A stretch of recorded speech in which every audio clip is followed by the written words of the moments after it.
There it is. Welcome to the G&T sessions. Now, I've realised what's making a noise in my background, and I'm going to turn that off. That's distracting. Okay. Right, we are live on the podcast and on Facebook, and we're going to be talking about bees in bonnets. We're going to be talking about all sorts of things. Gerda's got a stark raving mad bee in her bonnet, so we're going to be handing over to you. How have you been, though, first and foremost? Very well. Yes. I promised people on my Facebook page it's going to be on there, so I'm just going to share to my Facebook page. Okay, you share do that on a page you manage. Okay, there we go. Just gonna live right now. I will update the title later on, but at least people can then join in. They can join in.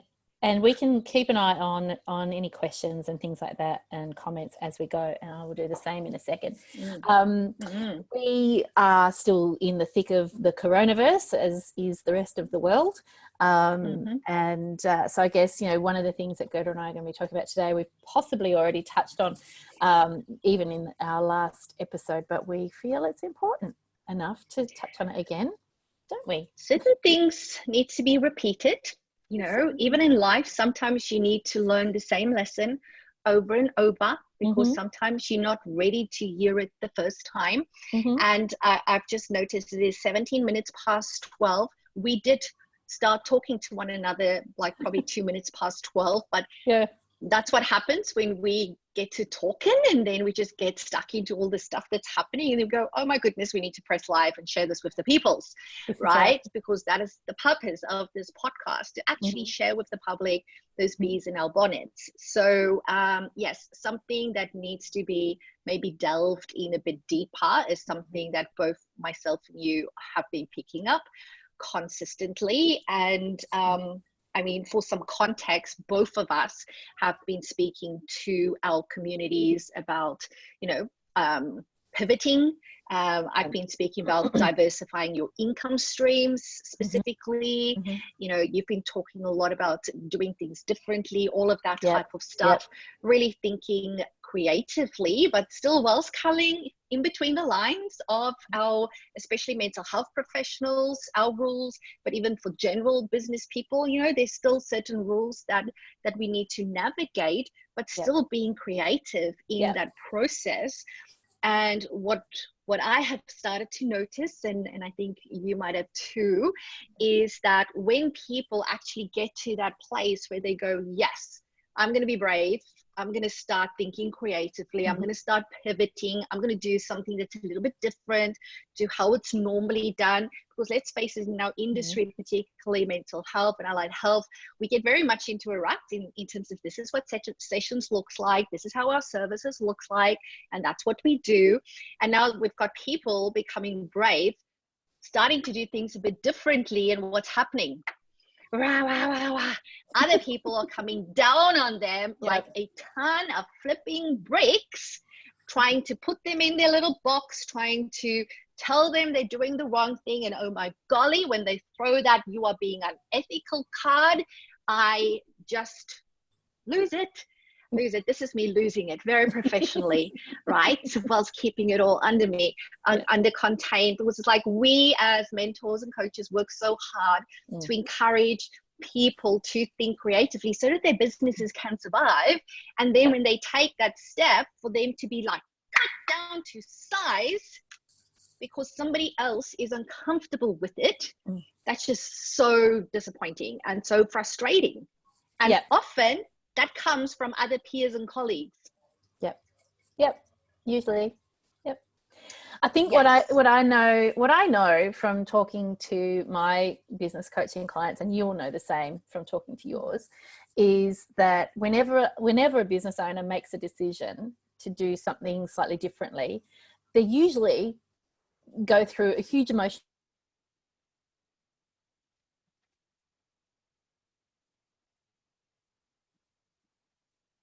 over a long period of time, depending on what the decision is and what the factors are bearing down on the business owner and how quickly they need to pivot. But what I'm seeing at the moment is a lot of business owners making some pretty drastic changes to how their businesses operate, whether that's in mental health, like our profession, or whether it's, you know, some of the businesses that I'm seeing do incredible things outside of mental health, such as in the hospitality industry at the moment.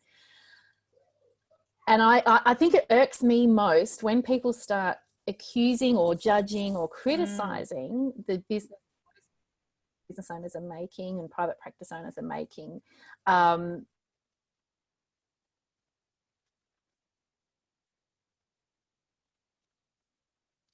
Needs to go into a big business decision that they're making. And so I think in our profession, when that ethics card gets thrown around a lot, I think it's a very what's the word I'm looking for here? I don't know, I can't find the right word, but it drives me crazy, because I know that 9 times out of 10, these conversations are happening in online forums, and there's usually been a bit of a snapshot of what's going on for that business owner. It might be a post that they've put up, it might be a comment that they've made, it might even be a question that they've asked seeking guidance. And when we approach those conversations from a harsh judgmental perspective, we're knocking the feet out from someone who's already going through a decision-making process, and they're already worried themselves enough about doing the right thing. So my stance is, you know, to have a compassionate and generous approach. And certainly if someone's asking a question, is this unethical? And it actually is. And if I know that it is, I will say, look, according to our code of ethics, this is what's the right thing, here's what's the wrong thing. But when someone's asking or someone's announcing that they've made a business decision and they're pretty excited about it, to cut them down at the knees because you've interpreted what they've said one way, which may or may not be accurate, but mind you, I don't know. I guess the rashness of that, the rapid fire, you know, the keyboard warrior kind of approach to that really drives me a bit batty. You know, it's 100%. I'm even struggling with my words.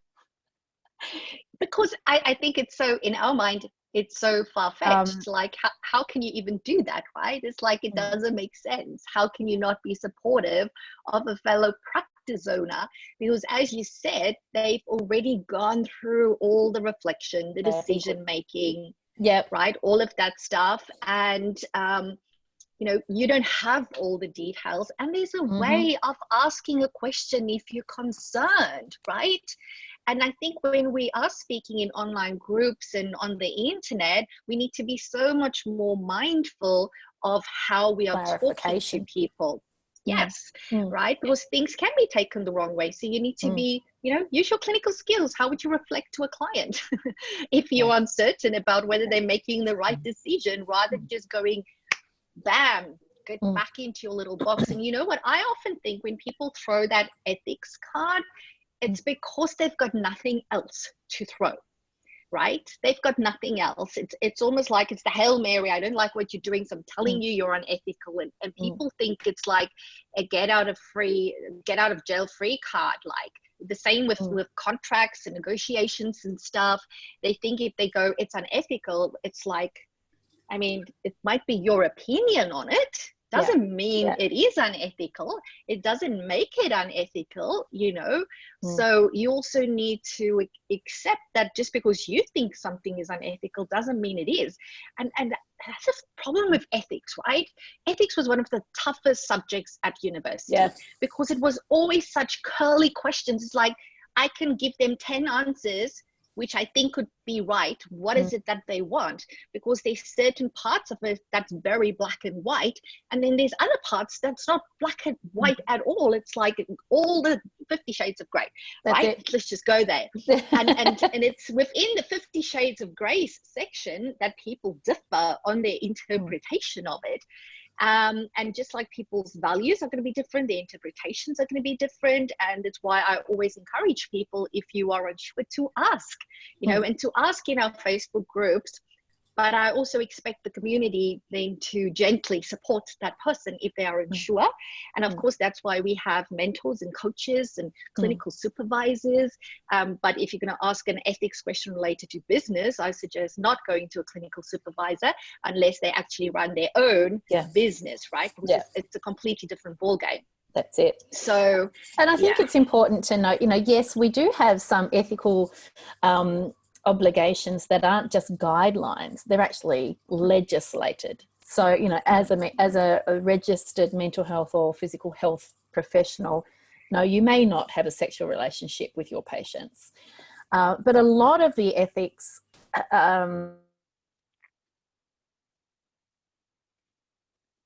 in fact, I was having a conversation with members of my Launceston team this morning, and they do a lot of rural outreach mental health work, where they're often in some communities they're the only mental health professional in some of the communities they visit, and we'll talk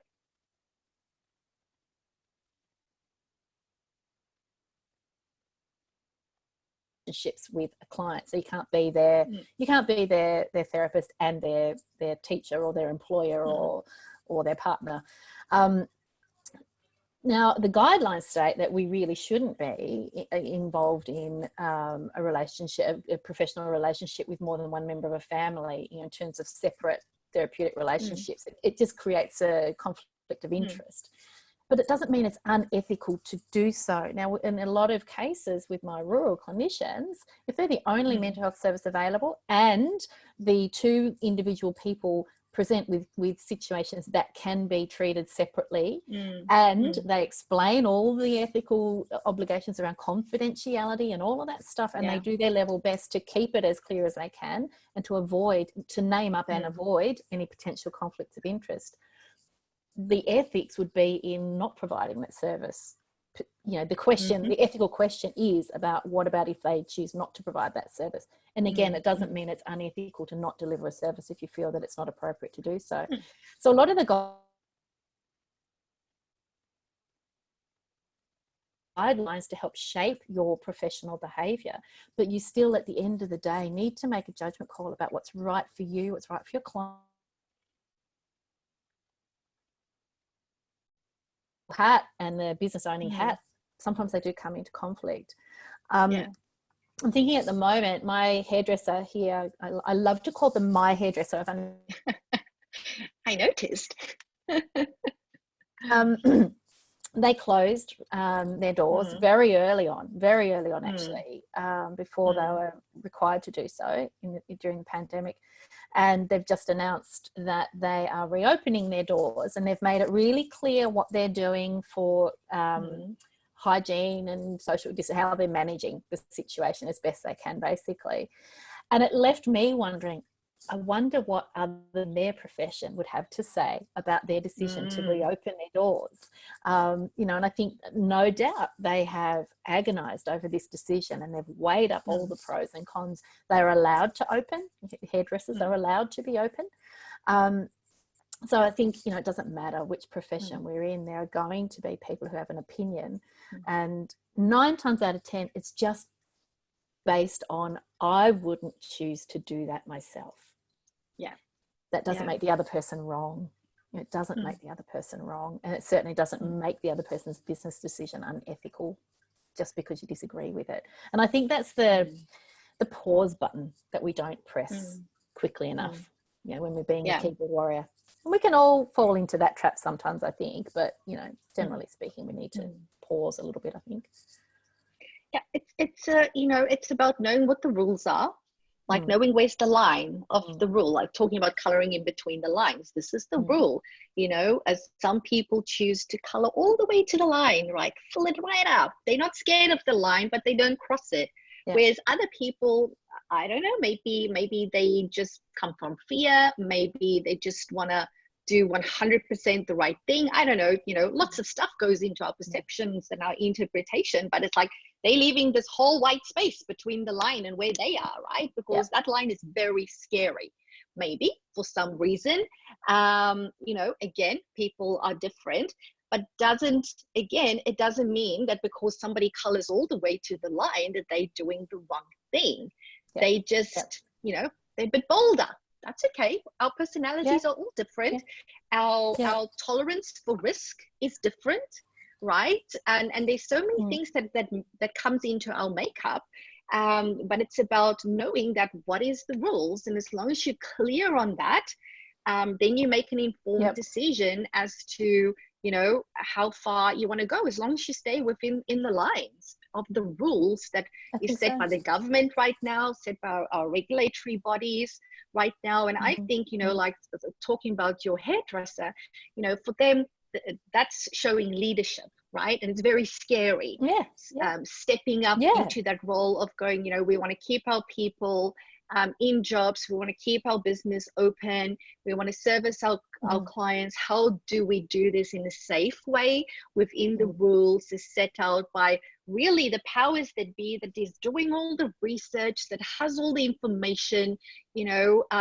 I do think there needs to be a sense of trust in the government, and whether you like them or not, whether it's your political party or not, there has to be at least some sense of trust in that when they give us these rules, that they haven't just sucked that out of their thumb, right? It's coming from somewhere.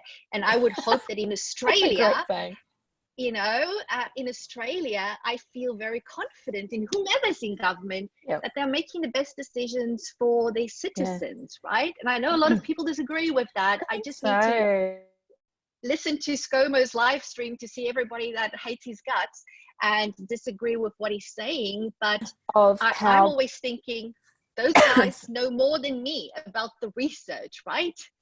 So I'm going to go with their rules. Yes. I think politics is a really good example of this, where people are quite happy to express an opinion just because they disagree. I read an interview or an article yesterday, actually, and they were talking about Professor Sutton, who's the Chief Medical Officer here in Victoria. And there was just this tiny little quote from him, but it reflected conversation that my husband had been having actually with some people in Tasmania, linked to the medical profession there as well. And he mentioned the sleepless nights of weighing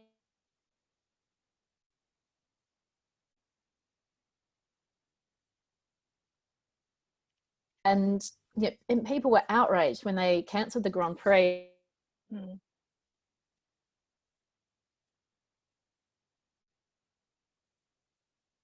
On in Italy and in New York, and his own experience as a medical professional, having worked in Kenya and various third world communities, and being an expert in public health. And he was terrified of the horrific numbers of fatalities we were facing if we didn't act quickly here in Australia. And so it was really a lovely insight into the weighing up process, him and his sleepless nights and the horror he felt at what was coming if they didn't get in quick enough. And and he said something about lying awake at night hoping and fearful that had we done enough, had enough been done. And and I can see that everyone's going to have an opinion. Everyone's now, all the pressure that the government's under to start reopening things and loosening restrictions, and people forget it only takes one person for this pandemic to get out of control. And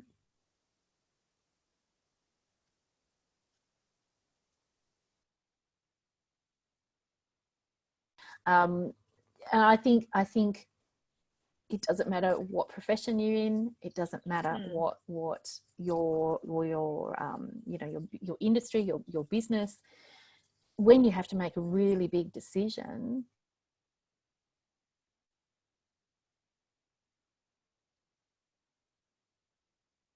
whether it's your billing practices or whether it's your marketing choices, whatever it might be, it's difficult, and people wrestle with those decisions every day. And so I think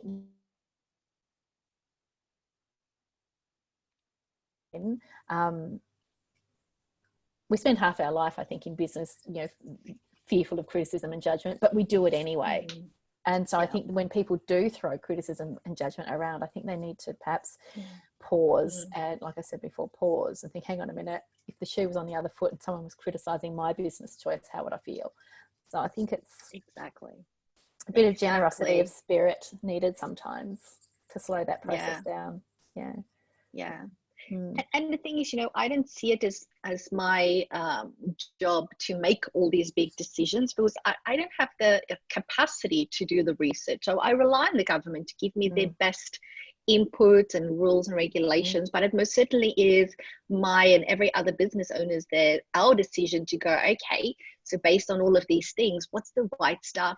What's the right thing for me to do if my goal is to keep my doors open, right? If that's your goal. If your goal is to go into hibernation, then you're going to make a different plan, right? But if it is your goal to stay open, to make sure that money's coming into the bank so you can pay your bills and pay your team, and especially in our industry of mental health and allied health, you know, we exist to help people, to serve our clients, and taking all of that away, I mean, just taking work away in general, that's such a big purpose of our lives, right? So for me, I would always fight.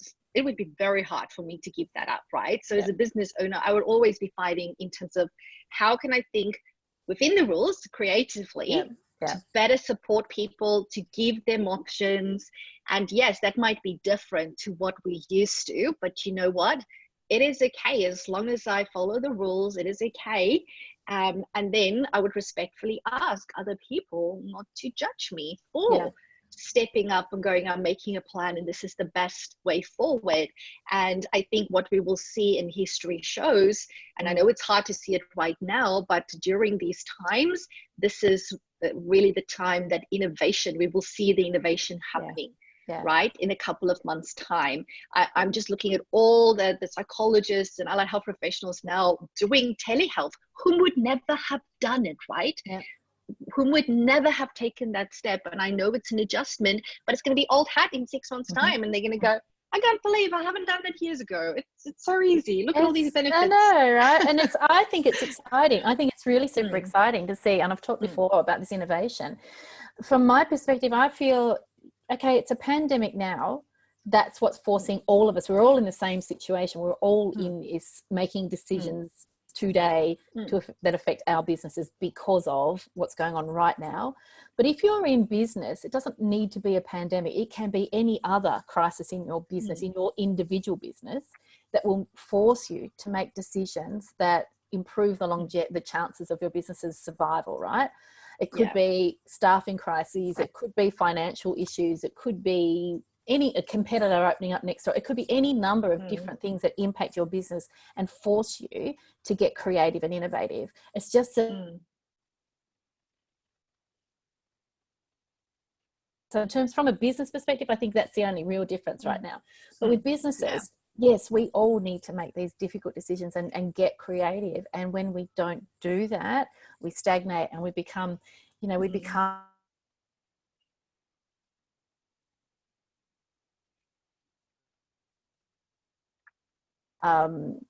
Toys R Us and all of these big companies that died because they failed to innovate in time to catch the online bandwagon and all of the online social media marketing and so on. I'm talking to a friend at the moment who's a makeup artist, and she has her own cosmetics company, and she and I are going to be doing something soon to be a bit of fun. I'm going to be buying a kit. I'm going to buy a kit of makeup from her, and she's going to jump on a Zoom call with me, and she's going to teach me what to do. So I'll be applying. She's going to be teaching. And I said to her, like, "This is something you could be doing." She said, "This is something I'm already thinking." She's actually looking at running courses for people who want to be on social media. She's a clever person. She's a clever woman, and and she's going to be innovating already. She's already got plans afoot to innovate for her own business, and that's makeup, where we would assume she has to be in my face to do the things. Well, no, she's going to teach me how to do the things, and I think that could be true of so many professions. The people who do my nails for me here in Melbourne, they've now got a kit that you can buy from their website to get your nail gels off without destroying your nails in the process. So you can buy a little kit and there's little instructions on what you need to do. People are really clever. All these little things. I should that are order that to because my nails are looking horrendous. Yes. See, there's definitely demand for it. I'll buy you one. Oh, thank you. I'll send you one. I definitely need it. And I think I think that what I'm seeing is a little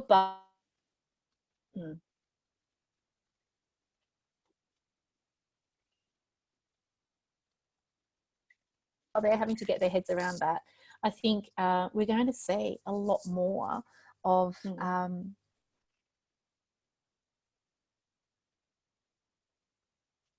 to in the past where companies complained that people weren't as productive when they worked from home.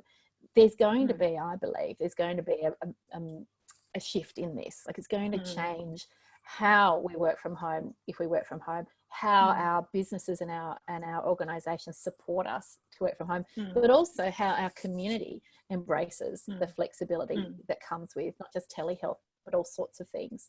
You know, being able to get a makeup consultation from anybody, anywhere, all of a sudden it's opened right up. You know, hairdressers could be teaching me to cut my own kids' hair. You know, so many different things. Yeah. I'll leave that in my husband's department, the cutting of the hair. But it's so true, right? And it might be annoying, but the fact is that we have to almost run into that brick wall before we innovate, right? Because otherwise, why would you? Unless you're just an innovative thinker. But we get so caught up in the day-to-day management of our business systems, processes, HR, marketing, all that stuff, that we don't really innovate unless we have to. So I know it's frustrating, it's overwhelming, it's like annoying, but the brick wall is a blessing in disguise. And yes, it's currently the pandemic, but at other times it's going to be other stuff like you've mentioned. And it's really embracing the brick wall, so to speak. And I guess you know, coming back to the title of our podcast, the things that shit us about our industry, and the one thing that we love, well, the one thing that I do love is that there is such a huge group of practice owners out there that are embracing it, right? That are going, you know what, it's scary, it's hard, it's different, but I'm going to do that. I'm going to be brave, and I'm going to give myself permission to think differently and risk, because that's what they're doing, risk the wrath of other people in the industry, because how dare you do things differently, right?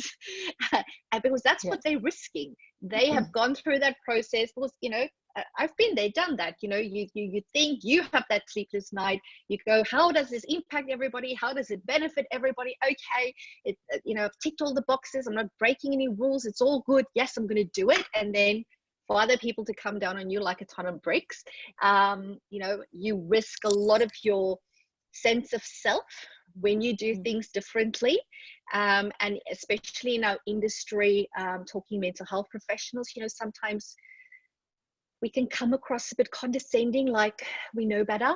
And I will say that because I'm a psychologist myself. I can say that. That's just how it is, right? And we need to be careful not to do that. But kudos, therefore, to these practice owners and business owners out there that are actually risking that, and they go, okay, even despite the criticism, I know that this is the right course of action, because you might not see it today. This is a process of innovation. You're going to see it in 3 months and in 6 months. That's when the chips are going to fall then, and then we're going to see the consequences as a result of the decisions we are making right now. And I think you have frozen. I think so. You're back. I'm back. I keep freezing. I'm sorry. I think so. You know, I mean, amazing things. You know, my youngest is going to be starting drum lessons soon with the drum teacher, and it's all going to be online, and it's going to be super exciting. And my oldest is going to be having his acting classes resume this week, and it's a group acting workshop, but that's all going to be online. We've actually got him a tutor as well who's going to be doing some private acting coaching with him, and weaving into that some kind of like English literature curriculum as well. Awesome. You know, I mean, all of these things can happen. Oh, it's going to be fun, right? Meanwhile, you know, a lot of parents are making decisions. I've got a visitor. A lot of parents are making decisions, those who are, you know, working in essential roles, about whether or not they're going to stay at home and teach their kids from home, or whether they're going to send their kids to school so they can keep working. And I think this is something actually struck me last night, the idea that, you know, mental health professions, you know, we're considered an essential service. And I think there's a lot of us who will be grappling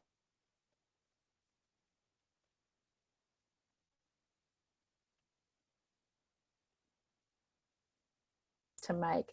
And I think that that's another area where judgment and criticism needs to well and truly take a back seat, because every family who makes that choice, whether that's keeping their kids at home or sending their kids to school, it's going to be a difficult choice for those families. We need to just support families in whatever they choose is right for them. So many layers 100%. to this whole judgment thing. It is. It is. Yeah, I mean, even for myself, I actually called my kids' school on Thursday, because I was grappling with that decision. It's like, I don't know. Do I have permission? Don't I? What do they think? You know, it's like it's really tough making that decision in terms of, so many stuff, social pressure. Really, there's a lot of social pressure in terms of making these decisions. So, I just go, I'm not judging anybody else, and I therefore in turn expect people not to judge me. I know they will, because that's what people do, right? But I just go back again to, have proper decision making gone into this. If yes, and it aligns with values, situations, circumstances, all that stuff, because, again, we don't know what's going on in other people's lives. We don't know what's going on behind their doors, within their business, within their family. We don't know, right? And I think it's very harsh to just assume that you do, and to paint everybody with the same brush, because it is so different. And really respecting the choices that people make, whether those are more personal, social choices, or business related choices. Yeah, no, I think that's right. I think that's right. And there are so many families, affected in different ways. And my husband and I are grappling with this ridiculous decision at the moment. And we're not going to rush into this one, mind you, but, our home in Hobart is sitting there empty, not empty, it's full of all our stuff, like as if we just walked off to the shop 5 minutes ago. Everything's still there. We, as we got my husband out of Tassie in very dramatic circumstances, as all the flights around him started getting cancelled.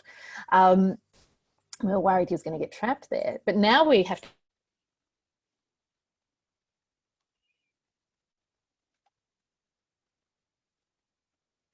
come back to Tassie.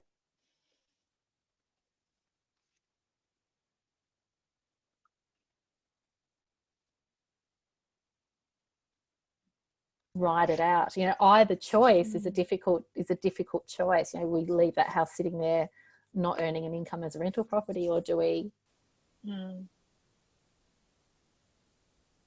staying together as a family because it makes the most sense and is better for us as a family? But we don't know how long we can also leave the house just sitting there. It's ridiculous. No matter what we decide to do, it will be a difficult choice at the end of the day. And I think that raises the fact that, a lot of people, families, businesses are experiencing consequences that you can't see at the surface. That's it. Whether that is financial consequences or emotional consequences. The consequences run really, really deep. We just don't know all the details behind it. And we are all impacted so differently. And it really comes back again to that compassion and empathy that each of us are trying to do the right thing. That's it. That's exactly right. That's exactly right. I think that, I think you've hit the nail on the head. At the end of the day, most people are trying to do the right thing in really difficult and unique, novel circumstances. And I think we owe it to each other to practice a bit more compassion and less judgment and criticism. Yeah. There you go. I'm just glad to have a friend like Dr. Tess Crawley that I can reach out to when time gets tough. I think that is, it's so important to have somebody in your corner.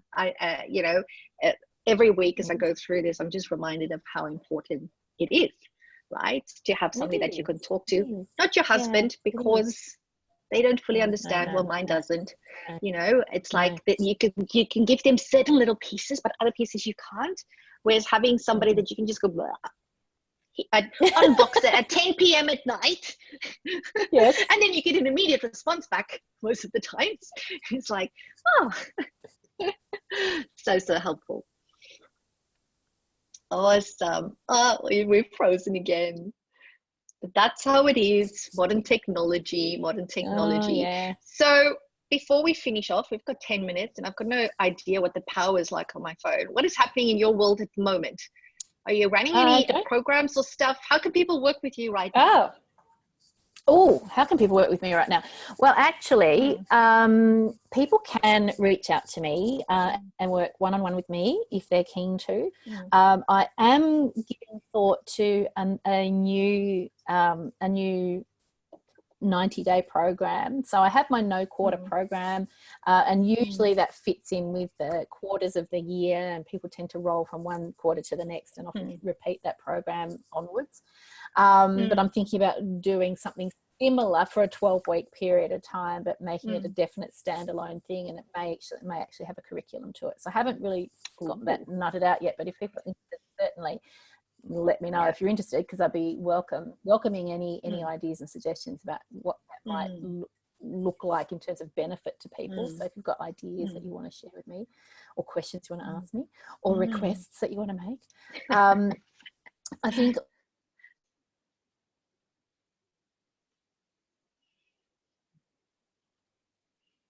brand new thing that's sort of fallen into my lap over the last week, which is very exciting. I was telling you about that before we started recording. So that's taking shape and is going to take up a lot of my focus, but I think I'll be keeping people in the loop with the progress on that, because it's something I'm really passionate about and excited about. So it's going to harness all of the stuff I've been talking about lately. And of course, there is never a better time than right now to get into the Better Access and Beyond program.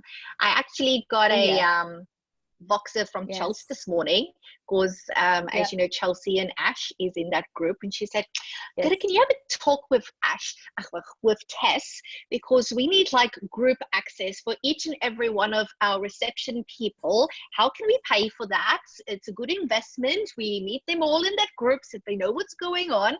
So I mean, Chelsea and Ash has been in that group less than 10 days, and they just think it's amazing. Best thing since sliced bread. That's so good. That's so good. Yeah, so that's a group for, it started out as being just about, you know, private practice and Medicare, and I can see the scope now that it will be beyond Medicare, which is why it's Better Access and Beyond. You know, beyond Medicare, it'll be the program to be in if you want just little updates here and there and little tips here and there on how to you know, keep your practice ticking over and tackling the difficult bits that we all have to tackle. What have you got? What have you got going at the moment? You've got something coming up too?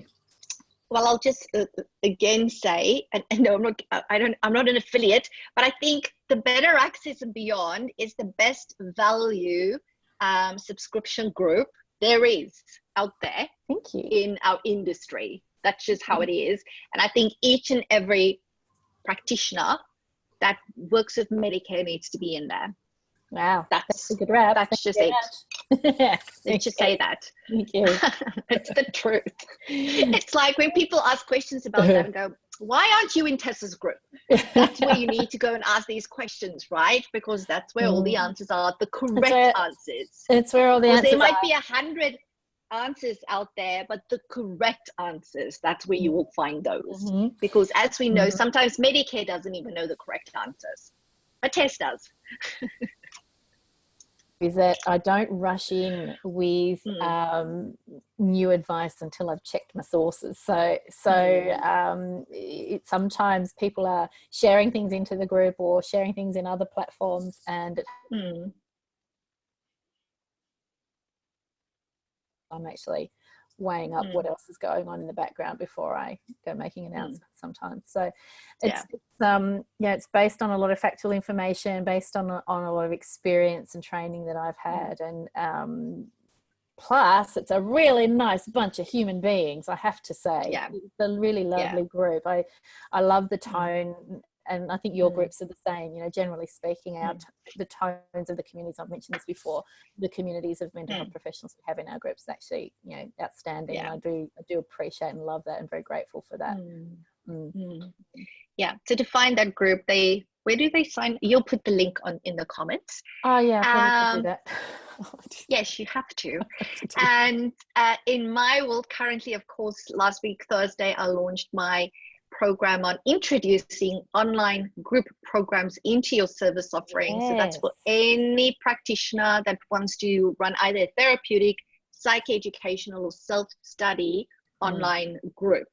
And that starts actually next week. And they can just go to gerdamuller.com.au/online group programs. It's as easy as that. And we already have 44 people signed up.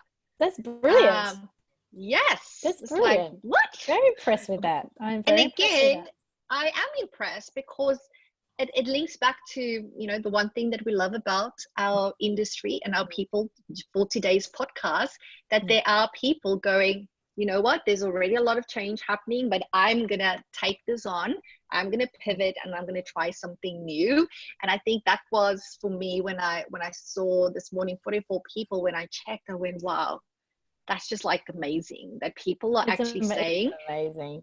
Yeah, I'm happy to step out of my comfort zone. It's like job done. 44 people's in there. That's perfect, right? That's awesome. But it's still open. People can still join until next week, Monday. Looking so forward to running that program. That's so cool. And what I love about that is it's also something, you know, innovative for people to add to what they're offering in their private practices. Yeah. You know, I think, again, you know, relying on Medicare and what Medicare does or doesn't allow. This is another example of where you actually don't have to care what Medicare does or doesn't support. You can do these in your business anyway, because there will be people out there. In fact, Gerda, I was thinking about you this morning. I was reading an article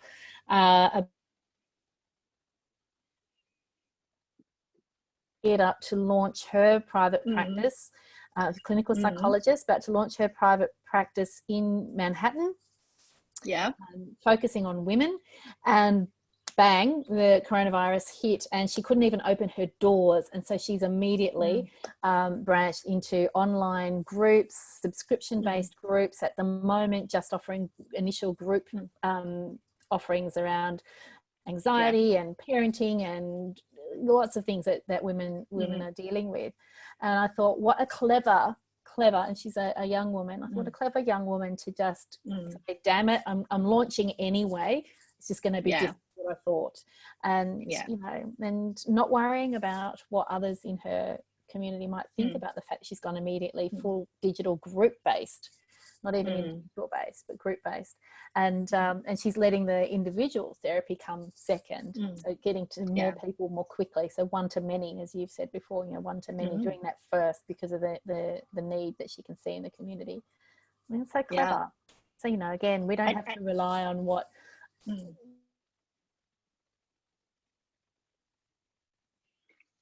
know, insurance bodies and other funding sources. We can actually make business choices that are, you know, meeting the needs of our clients and offering something to our clients. And then it's up to our clients, to our customers, up to our clients to choose whether or not they take that up. All we can do is offer it. 100%. And that shows such leadership by a young person. And, you know, at the end of the day, the vision is the same, helping people. We're just getting there with a different pathway. That's all it is, really, at the end of the day. We're just taking a bit of a different path to get there, but you need to hold on to the vision of why it is that you do this. That's it. That's exactly right. That's exactly right. Now we have got some, I think we've got some comments. I don't know if they're questions or comments. Let me just have a little look. I'll go to my page. Lisa's saying that we're lovely, we're great mentors. Thank you, Lisa. Thank you. And Martha's saying she's such a tragic, signing up for all the things. That's, you're not tragic, Martha. You're just enthusiastic, and we love that about you. Yes. Okay, so look, I think if you could, I've put the Medicare Better Access and Beyond link into the comments on my page. So if you can do the same with your training around running groups, and then people can access those if they want to. But of course, people should feel free to just message us privately and ask questions if that's what they need to do as well, if they can't find what they're looking for. Perfect.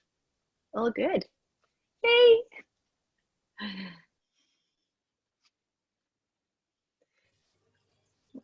There you are. Here I am. Alrighty. I think the phrasing is telling us that we are done for the day. I think we are done for the day. My internet is telling me it's time to wrap up. So I'm going to finalize the podcast recording. Thank you for those joining us later on the podcast. Always a pleasure to have you with us, and we'll see you next time.